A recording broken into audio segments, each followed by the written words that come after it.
Ana neman jarumar da ta haddace hizo 30 na Alƙur'ani. Fitaccen mai ba da umarni a masana'antar Kannywood, wanda ya ba da umarnin shirin Izzar Su, wato Nura Mustapha Waye, yana neman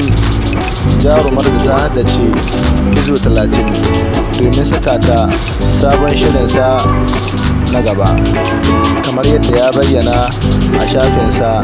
na sada zumunta. Ina neman jaruma wacce take da haddar hizo 30 na Alƙur'ani domin fara ɗaukar sabon shirinmu don Allah.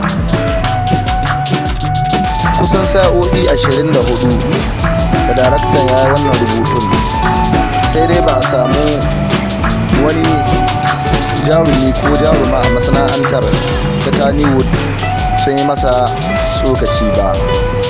duk da kasancewar ya yi target ɗinsu a cikin rubutun nasa, wanda hakan ya sa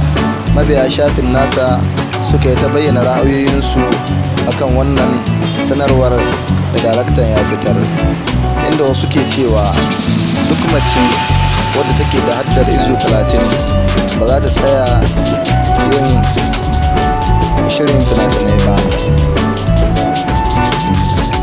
duk da kasancewar